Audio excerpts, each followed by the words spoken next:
The Echoing Room.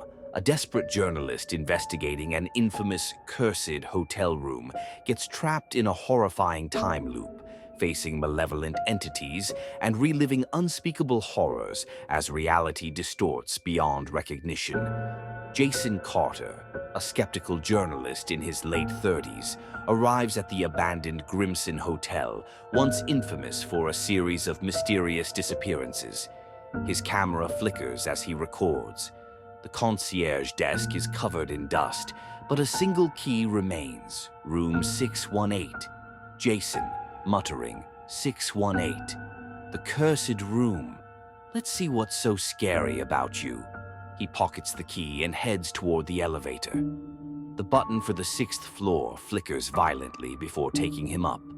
The doors open, revealing an impossibly long, dimly lit corridor.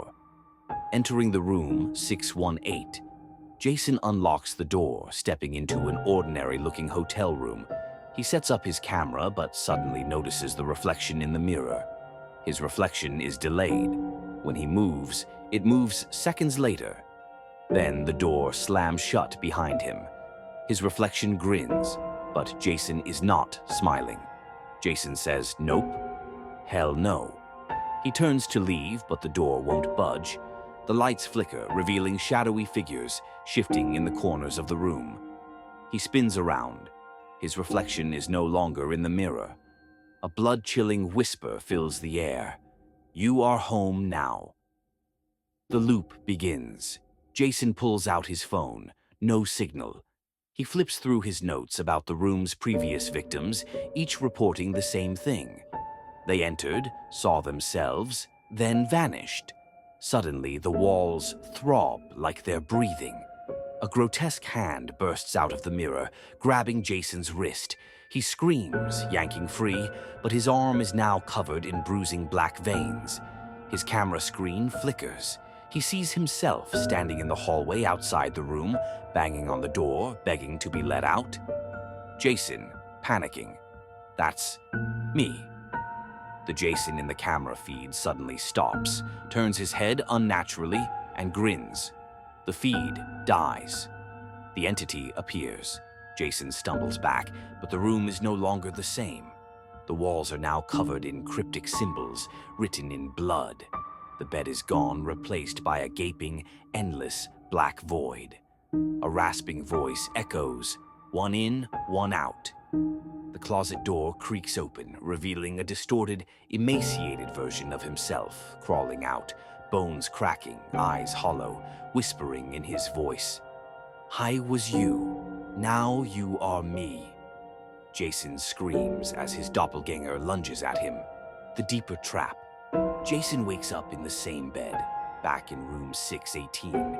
Gasping for breath, he scrambles to the door and swings it open. He's in the lobby.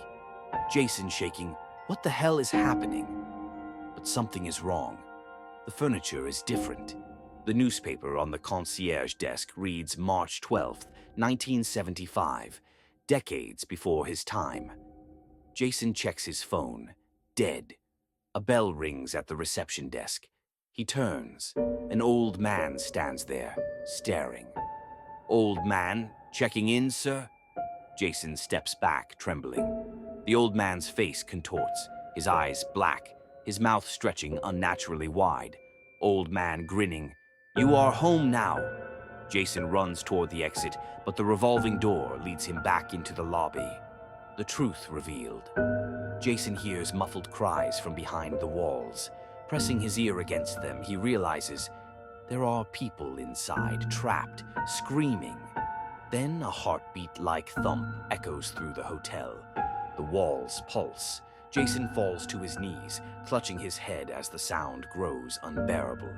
A deep, guttural voice booms. "One must stay. One may leave." Jason turns. Another version of himself stands nearby, shaking. Jason, too, desperate. "Please, I've been here for years. Take my place. You just have to say it," Jason whispers. "Say what?" Jason, too, sobbing, "Say I accept." "Please." Jason hesitates then. The lights flicker. The old man appears, staring.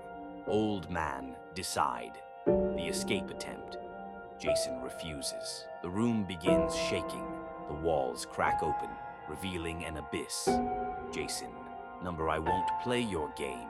The old man's face contorts, stretching grotesquely as the walls close in. Jason runs, reaching the mirror. His reflection watches, grinning. Reflection Jason. You don't get to choose. The mirror shatters, sucking Jason inside. A new existence. Jason wakes up behind the reception desk. He looks down. His hands are wrinkled. A reflection shows him. He is now the old man. The hotel doors open. A new reporter enters, filming. Reporter, room 618. Jason's lips move involuntarily. Jason whispers, "You are home now." Extended ending. Jason watches helplessly as the new reporter checks in. He tries to warn them, but his voice is trapped inside his head. The cycle is starting over. Suddenly, Jason feels something shift inside him, unlike the previous old man he remembers.